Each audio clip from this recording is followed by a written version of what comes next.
13 अप्रैल सन 1919। यह तारीख भारत के इतिहास का सबसे काला दिन था। इस दिन अमृतसर के जलियांवाले बाग में हजारों मासूम निहत्थे भारतीयों पर बड़ी ही बेरहमी के साथ गोलियां चलाकर उन्हें मौत की नींद सुला दिया गया था, जिसे हम सभी जलियांवाला बाग हत्याकांड या जलियांवाला बाग नरसंहार के नाम से भी जानते हैं। देश की इस आजादी की लड़ाई में हजारों भारतीय शहीद हो गए थे, जिनमें हिंदू, मुसलमान, सिख समेत सभी धर्मों और जातियों के लोग शामिल थे। ये बात तो हम सब ने पढ़ी है कि जनरल डायर के कहने पर ही गोरखा के जवानों को जलियांवाले बाग में गोलियां चलानी पड़ी थी। लेकिन आखिर इतनी बड़ी संख्या में लोग जलियांवाले बाग में इकट्ठा क्यों हुए थे? क्यों जनरल डायर ने बेगुनाह भारतीयों पर गोलियां चलाकर बर्बरता की हदें पार कर दी थी?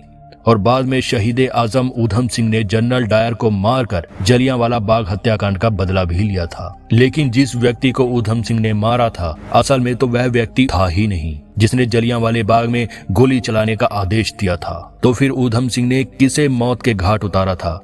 जलियांवाला बाग से संबंधित और भी कई ऐसे रहस्य हैं जिसके बारे में आज भी देश की अधिकतर जनता अनजान है। तो आज की इस वीडियो में हम जलियांवाले बाग की पूरी घटना आपको बताएंगे और इससे जुड़े कई ऐसे सच और तथ्य आपके सामने पेश करेंगे जो आपने पहले कभी नहीं सुने होंगे।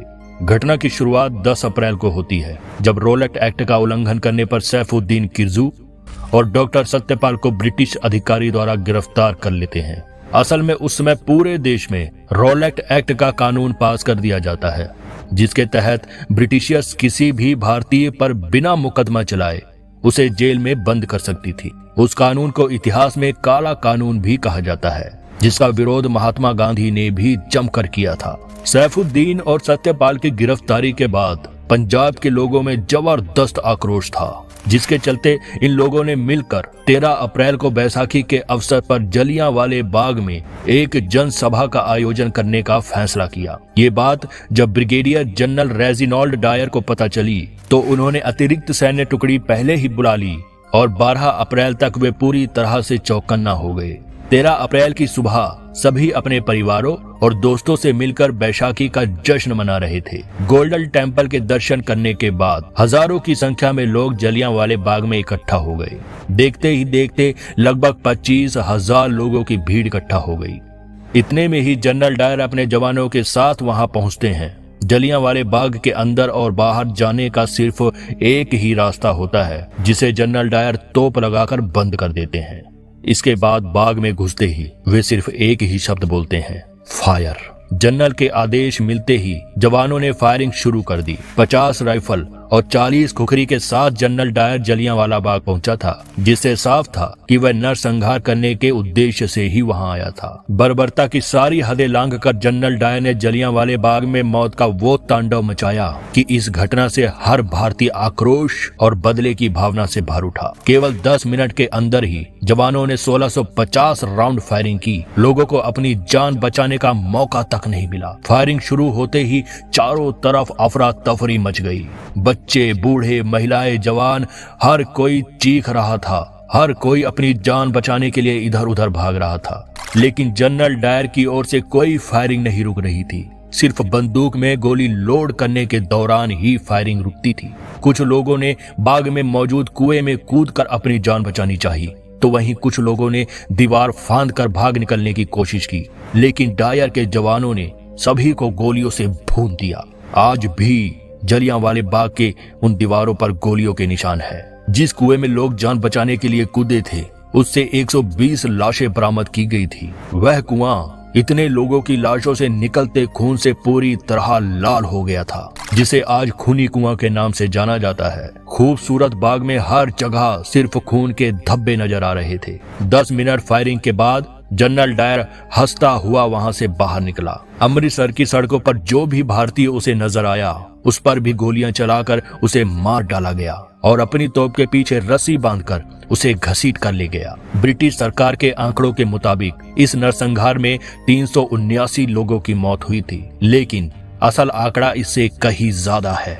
हजारों भारतीय इस नरसंहार में शहीद हो गए थे। इस घटना की सब जगह निंदा की जाने लगी। घटना की जांच सबसे पहले लेफ्टिनेंट माइकल और डवायर द्वारा की गई। जनरल डायर ने अपनी सफाई में कहा कि अगर वह गोलियां नहीं चलाता तो वहां मौजूद लोग उस पर हमला कर देते, जो मार्शल लॉ का उल्लंघन होता। उसने अपने कर्तव्य का पालन करते हुए ही गोली चलाने का आदेश दिया था। लेफ्टिनेंट डायर जनरल डायर के जवाब से संतुष्ट थे। ध्यान रखिए, यहाँ पर दोनों डायर अलग अलग हैं। इसके बाद लाहौर में हंटर कमीशन को जांच के आदेश दिए गए। अंतिम रिपोर्ट में जनरल डायर का फैसला सही बताते हुए उसे ब्रिटिश अधिकारियों ने प्रमोशन दिया, लेकिन साथ ही रिपोर्ट में ये भी कहा गया कि जनरल डायर दोबारा इंडिया नहीं आएंगे और उन्हें ब्रिटेन में रहकर ही अपनी सेवाएं प्रदान करनी होगी। जलियांवाला बाग हत्याकांड के दौरान सरदार ऊधम सिंह भी वहीं मौजूद थे। खुशकिस्मती थी कि वे इस हत्याकांड में बच गए थे, लेकिन उन्होंने संकल्प लिया कि वे इस हत्याकांड का बदला जरूर लेंगे। हत्याकांड के मुख्य आरोपी जनरल डायर की सन 1927 में बीमारी के कारण ब्रिटेन में ही मौत हो गई थी, लेकिन दूसरे आरोपी लेफ्टिनेंट माइकल डवायर अभी जीवित थे। ऊधम सिंह उस समय बच्चे थे, लेकिन उनके भीतर प्रतिशोध की ज्वाला भड़क रही थी। ऊधम सिंह ने गदर पार्टी को ज्वाइन किया।